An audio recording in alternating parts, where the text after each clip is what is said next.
मैं major A K. Kulshreshtha आप सभी बालकों का स्वागत पढ़ाकू पाठशाला में करता हूँ।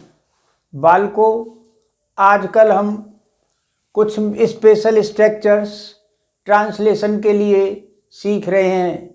इसी क्रम में आज हम बेंट अपॉन अथवा आउट टू का प्रयोग करना सीखेंगे।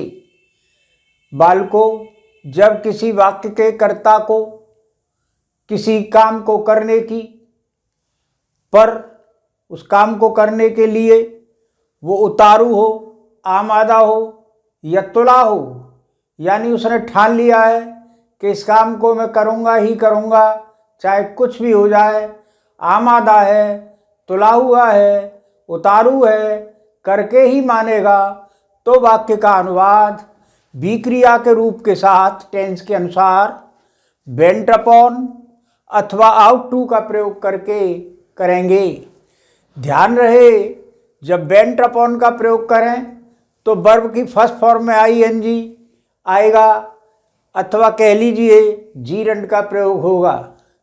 अगर बालक आउट टू का प्रयोग कर रहे हैं तो बी क्रिया के रूप के साथ टेंस के अनुसार आउट टू प्लस वर्ब की फर्स्ट फॉर्म का प्रयोग होगा। ऐसे वाक्यों के अंत में उतारू थे, आमादा हैं, तुला हुआ है, ऐसे शब्दों का प्रयोग होता है। सर्वप्रथम स्ट्रक्चर बड़ी सिंपल है। सर्वप्रथम वाक्य का कर्ता लाइए प्लस बी क्रिया का रूप इज एम आर वाजवर, जौन सा भी टेंस है उसके अनुसार लाइए, प्लस बेंट अपॉन का प्रयोग करिए। बेंट अपॉन के बाद वर्ब की फर्स्ट फॉर्म में आईएनजी या कह लीजिए जीरंड का प्रयोग करिए। और अगर आप बेंट अपॉन के बजाय आउट टू का प्रयोग कर रहे हैं तो फिर वहाँ पर वर्ब की फर्स्ट फॉर्म का प्रयोग करिए, प्लस आगे जो भी शेष वाक्य है उसका इस्तेमाल करिए। जैसे राम बन जाने पर उतारू थे, उतारू थे, राम आमादा हैं, बन जाने पर तुले हुए हैं, तो ट्रांसलेशन किस प्रकार होगी? राम थे टेंस वाज, बी क्रिया का रूप टेंस के अनुसार, पास्ट में वाज वर, सिंगुलर है तो was, Ram was bent upon going to the forest.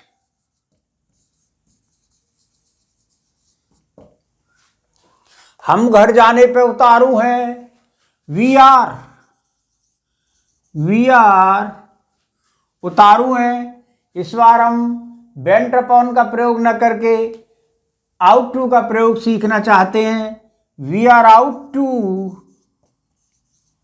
Go home. अगर हम आउट टू का प्रयोग न करते तो क्या अंतर आ जाता? वी आर बेंट अपॉन गो के स्थान पर गोइंग का प्रयोग हो जाता, गोइंग होम। तो बच्चे ध्यान से समझ लें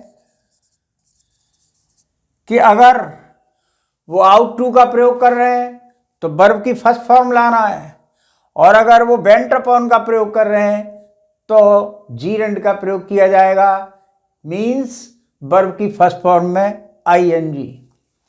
बच्चे मेला जाने पर आमादा हैं, चिल्ड्रन आर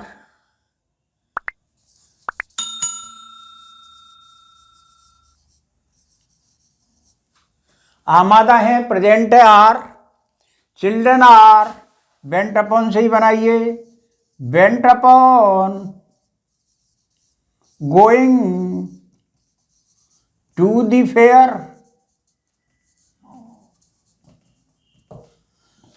अगर हम आउट टू से बनाते, आउट टू का इस्तेमाल करते, तो इसका अनुवाद कैसे हो जाता?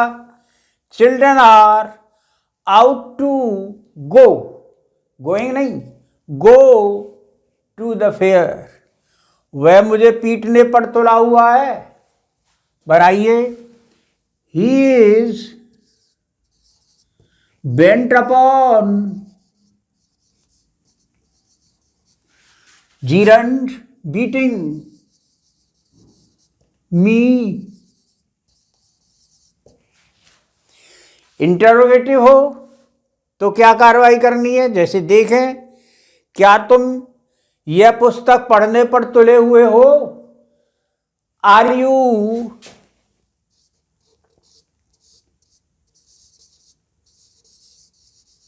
बेंट अपॉन,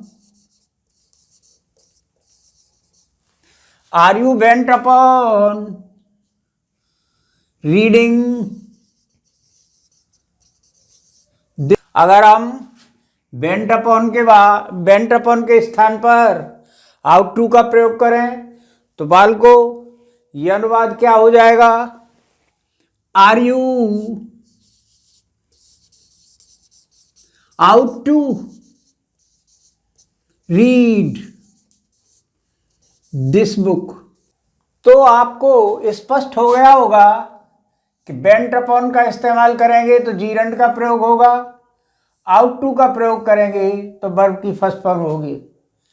अतः आज के इस स्ट्रक्चर में आपको स्पष्ट हो गया कि वाक्य का कर्ता जब किसी कार्य को करने पर आमादा है, तुला है, उतारू है, तो स्ट्रक्चर बेंट अपॉन अथवा आउट टू का प्रयोग करना। Thank you.